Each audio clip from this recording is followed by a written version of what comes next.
Bonjour, aujourd'hui on se retrouve pour une nouvelle séance de français pour la première année collégiale. Après avoir travaillé la structure du conte et le début du conte, comment rédiger un canevas pour le conte, comment rédiger le début du conte. Alors aujourd'hui, on va travailler une séance de lecture. On va chercher dans un début de conte un passage qui correspond au portrait dévalorisant d'un personnage. Comme on a déjà travaillé, comme on l'a déjà indiqué, le personnage principal dans un conte est toujours accompagné d'autres personnages, un ami ou un ennemi.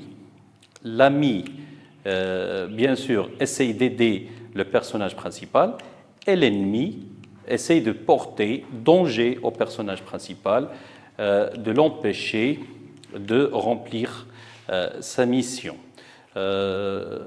Aujourd'hui, comme je l'ai déjà mentionné, vous avez un texte de lecture sur le tableau blanc intitulé « Le monstre poilu ». Déjà, en entendant le mot « monstre », vous avez froid dans la peau et vous avez peur, oui, parce que le monstre, ça fait peur, il est terrible, il est effrayant. Alors, si on ajoute à ceci le fait qu'il soit poilu, donc la description est grave et porte danger. Très bien. On commence par une lecture du texte sur le tableau blanc. Le monstre poilu. Au milieu d'une sombre forêt, dans une caverne humide et grise, vivait un monstre poilu. Il était laid, il avait une tête énorme posée sur ses deux petits pieds ridicules, ce qui l'empêchait de courir. Il ne pouvait donc pas quitter sa caverne. Il avait aussi une grande bouche, deux petits yeux glauques et de longs bras minces qui partaient de ses oreilles et qui lui permettaient d'attraper des souris. Le monstre avait des poils partout, au nez, aux pieds, au dos, aux dents, aux yeux et ailleurs. Ce monstre-là rêvait de manger des gens. Après la lecture de notre texte, on va commencer par l'observation du paratexte. Le paratexte, je le rappelle, c'est les éléments qui entourent le texte. Donc, vous avez un texte accompagné d'un paratexte. Les éléments du paratexte, par exemple, le titre, l'illustration, le chapeau, bien le cotexte, l'entrée au texte. Vous avez, par exemple, le nom de l'auteur ou la signature. Vous avez la source. Parfois, vous avez la maison d'édition. Parfois, vous avez la collection, etc. Très bien. Alors, on va travailler notre paratexte. Alors, ce texte est accompagné d'un titre, le monstre poilu. Le titre est composé de deux parties, un nom masculin singulier, le monstre, et son adjectif poilu. Très bien. Ensuite, un paragraphe. Ce texte se compose d'un seul paragraphe. Comment je sais qu'il se compose d'un seul paragraphe? À partir de l'alinéa, il y a un seul alinéa. Donc, si vous avez un alinéa, c'est un paragraphe. Si vous avez deux alinéas, c'est deux paragraphes. Si vous avez trois alinéas, c'est trois paragraphes, et ainsi de suite. Donc ici, vous avez un seul alinéa, un seul paragraphe. L'alinéa, c'est le petit espace blanc au début de chaque, laissé au début de chaque paragraphe. Ensuite, vous avez le nom de l'auteur, Henriette Bichonnier. Qui a écrit ce texte? C'est Henriette Bichonnier. Et dans quel conte? Le monstre poilu. On a fini avec le paratexte, on passe au texte. Très simple, question classique, qui est le personnage dans le texte, ou bien qui sont les personnages dans le texte. Ici, vous avez un seul personnage, c'est le monstre poilu. Un monstre, un géant, un titan, et couvert de poils. Très bien. Alors, ce personnage vivait où? Il vivait au milieu d'une forêt, d'une sombre forêt, au fond d'une forêt sombre. Ça rappelle la tristesse, sombre, noire. La forêt est sombre, au milieu d'une sombre forêt, sombre. Ça rappelle la tristesse. Ensuite, dans une caverne humide et grise, il habitait dans une caverne, dans une grotte, un trou creusé dans la montagne. Il habitait dans une caverne, une grotte humide. La caverne était humide et grise. Humide et grise à cause de l'absence de la pluie. Les rayons de soleil ne pénètrent pas la caverne, ils n'entrent pas dans la caverne. Tristesse, tristesse, tristesse au malheur. Tous ces mots annoncent la tristesse ou le malheur. Très bien. Le lieu, comme vous avez vu, était triste. Alors, comment était l'habitant? Comment était l'habitant? Comment était le personnage qui habitait cette forêt ou cette caverne? Il était laid, désagréable. Laid, le contraire de beau. Laid, moche, désagréable. Beau à voir? Non. Laid à voir. Vous voyez? Alors, aspect général du personnage principal. Il était laid. Les aspects particuliers, une tête énorme. Une tête énorme, très très grande, excessivement grande. C'est pas normal ça. Une tête énorme. Posée sur deux petits pieds.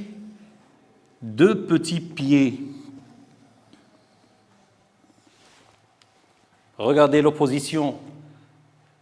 Tête énorme, pieds petits, minuscules. Difforme, le monstre. Le corps du monstre est difforme. Très bien. Alors, si vous voyez ce monstre sur un papier, sur la page d'une BD, d'une bande dessinée par exemple, ou bien sur un livre, vous allez rire. Mais si vous le voyez directement, vous allez avoir peur. Ridicule, rire.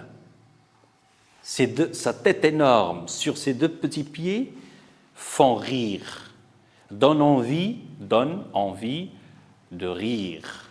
Très bien. Alors, ces deux petits pieds l'empêchaient de courir.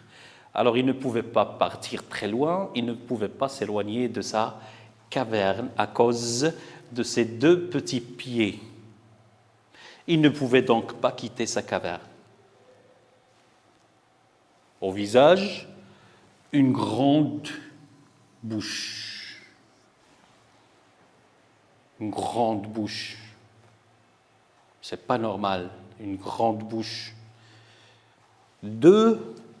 La bouche est grande, les yeux sont petits. Opposition, énorme, petit. Opposition, grande, bouche, yeux petits. Et les yeux étaient glauques. La couleur des yeux, la taille des yeux, petits. La taille est petite, les yeux sont petits.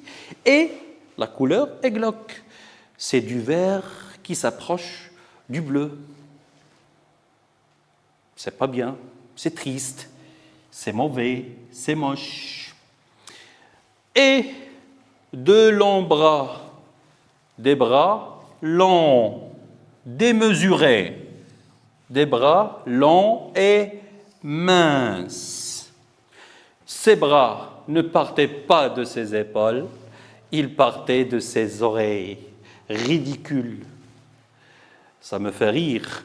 Ses bras ne partaient pas de ses épaules, ils partaient de ses oreilles. Et il lui permettait d'attraper des souris. Il attrapait des souris avec ses oreilles, ses bras, disons. Donc, ce monstre ne mangeait que des souris. Il en avait marre de manger des souris. Il faut que ça change. Alors, il pense maintenant, il a pris la décision, il va penser qu'il va, bien sûr, chercher à manger des êtres plus grands que les souris. Et pourquoi pas les humains? Pourquoi pas les gens? Très bien. Alors ce monstre avait des poils partout. Il était couvert de poils. Il était habité par les poils. Habité, hanté par les poils. Des poils partout, sur tout le corps. Des poils partout. Au nez,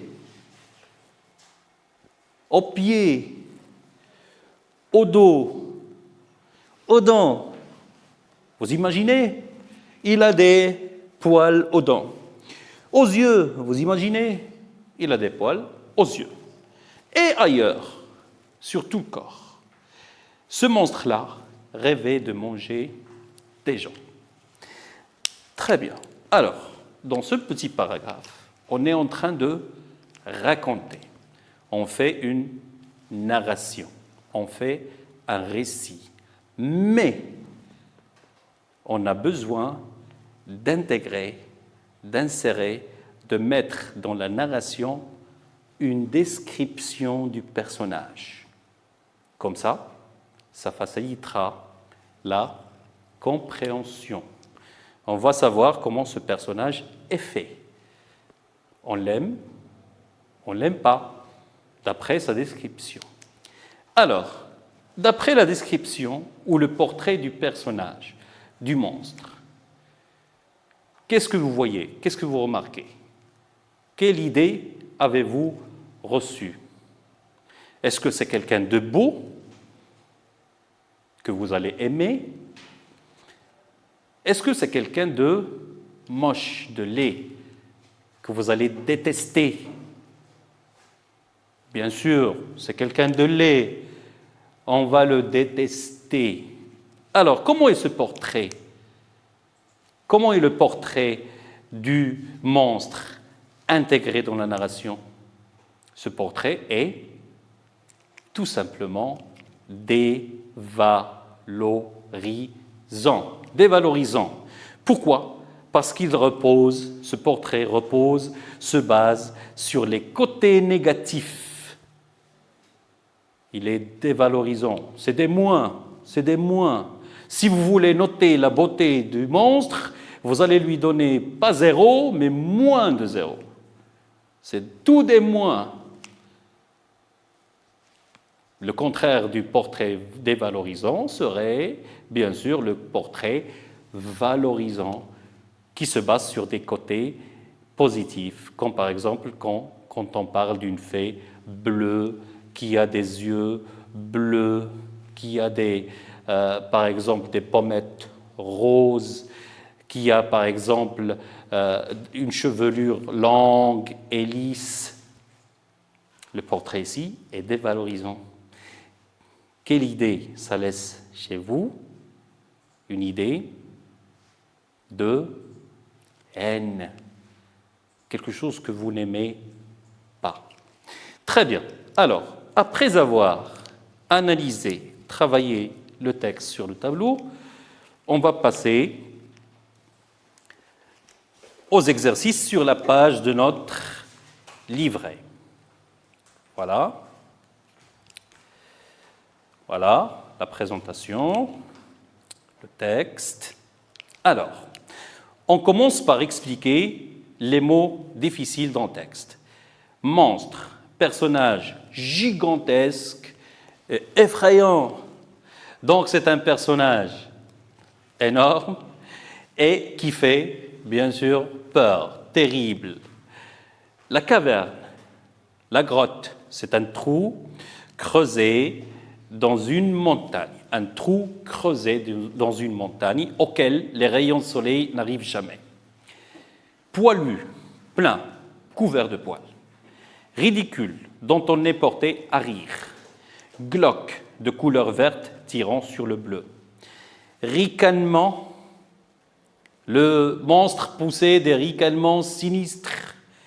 Les ricanements, c'est des rires qui expriment une joie immense et mauvaise, une grosse joie mauvaise, une grosse joie de malheur. Sinistre, qui annonce le malheur, qui annonce le danger. Très bien. Alors, je relève dans le texte les adjectifs qui caractérisent le monstre. Poilu, laid. Ensuite, je dégage la nature du portrait du monstre. Le portrait du monstre est dévalorisant, dépréciatif, se base sur des côtés négatifs. Je relève les verbes à l'imparfait qui servent à décrire. Les verbes classiques, être et avoir. Je relève le caractère, le portrait moral, l'aspect moral, la personnalité du monstre, à partir de l'expression ricanement sinistre. Le monstre est inamical, le contraire de amical. Inamical. Donc c'est un ennemi. Il est hostile. Attention, si vous rencontrez un monstre, faites attention parce qu'il est très dangereux. Très bien. Alors, parmi les titres suivants, je souligne celui qui convient au texte. Un homme dangereux, un homme ridicule, un homme aimable. Bien sûr, on est fatigué de le redire, le monstre est un homme dangereux. Et je justifie ma réponse à partir du texte. Sinistre, rêver de manger des gens. Je réponds aux questions suivantes. Ai-je aimé ce personnage? N'ai-je pas aimé ce personnage? Alors toi, mon cher enfant, à la maison, après ce travail, est-ce que tu as aimé le monstre? Est-ce que tu n'as pas aimé le monstre? Tu dois choisir. Oui, tu n'as pas aimé le monstre, bien sûr. Alors si tu rencontres un monstre un jour, que lui dirais-tu? Que lui diras-tu? Si tu rencontres un monstre un jour, tu vas lui dire « Monsieur, vous êtes méchant, vous êtes dangereux, ne me parlez pas. Ne m'accompagnez nulle part. Ne me donnez rien. Je ne fréquente pas les gens méchants. Mes parents m'ont donné des conseils et je suis obligé de les suivre pour mon intérêt. » Très bien. Je retiens ce que vous allez recopier sur votre cahier. Pour faire le portrait dévalorisant d'un personnage, je peux utiliser, pour son aspect physique, laid, les adjectifs laid, ridé, regard absent. Pour son aspect moral, méchant, hostile, inamical, dangereux, désagréable, impoli. Et pour son aspect vestimentaire, des haillons, des vêtements déchirés, des vêtements en pièces, des lambeaux, la même chose, des vêtements sales et usés. Ce cours est maintenant terminé, mes enfants. J'espère que vous avez su bien en profiter. Je vous retrouve dans une séance prochaine. Au revoir.